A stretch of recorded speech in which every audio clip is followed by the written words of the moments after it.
Assalamualaikum warahmatullahi wabarakatuh. Perkenalkan, nama saya Nur Hikmah, salah satu mahasiswi dari Universitas Muhammadiyah Makassar, Fakultas Keguruan dan Ilmu Pendidikan, jurusan Pendidikan Guru Sekolah Dasar.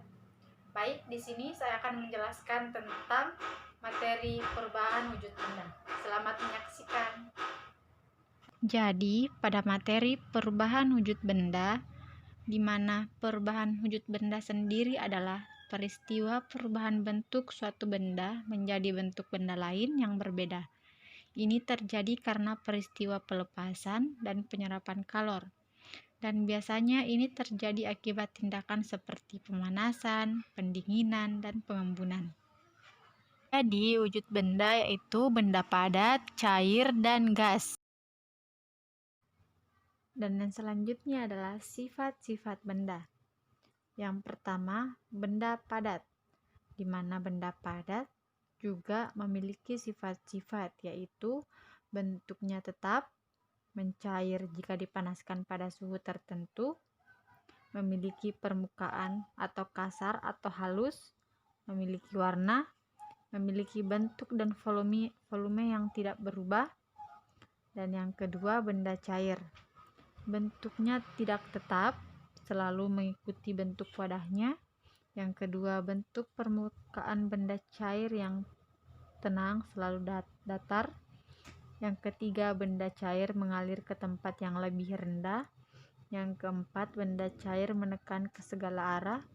Dan yang terakhir, benda cair meresap melalui celah-celah kecil kapilaritas. Dan yang selanjutnya adalah gas, di mana gas juga memiliki sifat-sifat. Yang pertama, bentuknya tidak tetap karena selalu mengisi seluruh ruangan yang ditempatinya. Yang kedua, menekan ke segala arah. Itulah tadi sifat-sifat benda.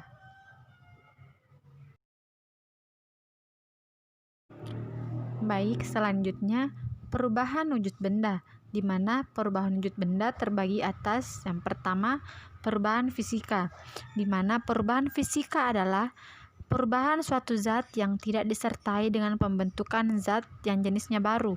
Contoh perubahan fisika yaitu pencampuran gula ke dalam air membentuk larutan gula. Secara fisik, gula berubah dari bentuk padat menjadi bentuk yang terlarut dalam air, tetapi sifat gula masih sama, yaitu manis. Dalam perubahan wujud zat ada 6 jenis, yaitu yang pertama mencair, membeku, menguap, mengembun, dan menyublim. Di mana yang pertama itu adalah mencair. Mencair yaitu peristiwa perubahan wujud zat dari padat menjadi cair dengan mengandalkan energi panas. Contohnya, mentega yang dipanaskan akan mencair atau lilin yang dipanaskan akan meleleh. Yang kedua, membeku. Membeku adalah peristiwa perubahan wujud zat dari cair menjadi padat. Dalam peristiwa ini, zat melepaskan energi panas. Contohnya, air yang dimasukkan dalam pembeku atau freezer akan menjadi es batu atau lelehan lilin yang dibiarkan akan mengeras.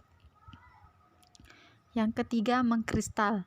Mengkristal adalah peristiwa perubahan wujud zat dari gas menjadi padat. Zat melepaskan energi panasnya, contohnya berubahnya uap di udara menjadi salju. Dan selanjutnya, menguap. Menguap adalah peristiwa perubahan wujud zat dari cair menjadi gas. Peristiwa ini memerlukan energi panas, contohnya baju basah yang dijemur di bawah sinar matahari akan menjadi kering atau air yang direbus akan dibiarkan mendidih. Lama akan berkurang kuantitasnya karena menguap menjadi gas. Yang selanjutnya, menyublim adalah peristiwa perubahan zat dari padat menjadi gas, di mana zat memerlukan energi panas. Contohnya, kapur barus yang disimpan dalam lemari pakaian lama-lama akan habis. Dan yang terakhir yaitu mengembun. Mengembun adalah peristiwa perubahan wujud zat dari gas menjadi cair. Dalam peristiwa ini, zat melepaskan energi panas.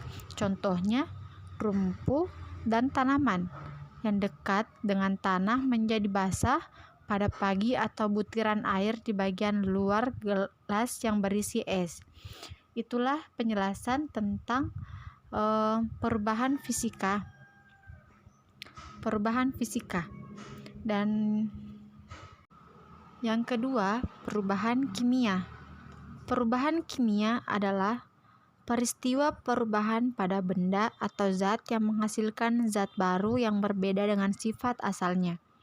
Contoh pertama pada peristiwa kertas yang dibakar, yang kedua besi yang berkarat. Perubahan kimia disebut juga dengan reaksi kimia, di mana terdapat dua istilah yang digunakan, yaitu zat semula dinamakan reaktan atau pereaksi, dan zat yang terbentuk dinamakan hasil reaksi atau produk reaksi. Contohnya, jika kayu dibakar akan menghasilkan arang, kayu dinamakan pereaksi, dan arang kayu dinamakan hasil reaksi. Terjadinya reaksi kimia dapat dilihat dari ciri-ciri yang menyertai perubahan zat tersebut, yaitu yang pertama, perubahan warna. Suatu zat mempunyai warna tertentu tergantung posisi dan kandungan unsur atau senyawa dalam zat tersebut. Contohnya, sendok logam yang ditempatkan di atas nyala api maka akan terbentuk warna hitam dari asap yang mengandung karbon atau arang. Yang kedua, perubahan suhu. Perubahan suhu adalah reaksi kimia yang terjadi karena adanya perubahan energi yang menyertai reaksi kimia. Ada dua perubahan suhu yang menyertai perubahan kimia, yaitu kalor yang dilepaskan dan kalor yang dibutuhkan dalam perubahan kimia.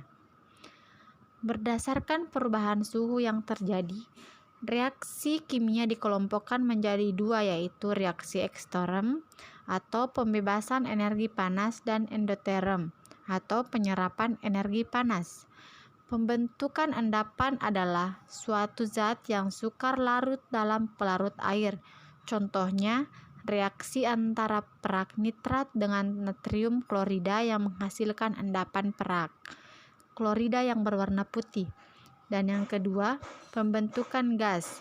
Beberapa perubahan kimia ada yang menghasilkan gas. Contohnya reaksi pembakaran yang menghasilkan CO2.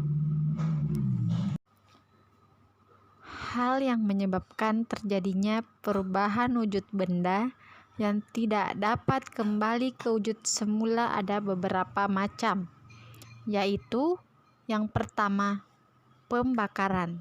Yang kedua, pelapukan. Yang ketiga, pemasakan. Yang pertama, pembakaran. Pembakaran di mana adalah panas dari api dapat menyebabkan benda-benda terbakar. Benda-benda yang terbakar akan berubah bentuk menjadi benda jenis barwors. Yang kedua, pelapukan. Pelapukan adalah kayu yang terus-menerus terkena sinar matahari dan hujan akan mengalami pelapukan. Kayu itu lapuk, artinya rusak, rapuh, dan mudah hancur. Pemasakan. Pemasakan adalah bahan-bahan yang dimasak akan mengalami perubahan yang sifatnya tetap here. Jadi, itulah tadi materi yang saya bawakan tentang perubahan wujud benda. Jadi teman-teman sekalian yang sudah menonton video ini, jangan lupa di like, comment, and subscribe ya guys. Oke dong. Jadi itulah yang sempat saya sampaikan. Lebih dan kurangnya mohon dimaafkan. Wabillahi taufiq wal hidayah. Wassalamualaikum warahmatullahi wabarakatuh. See you.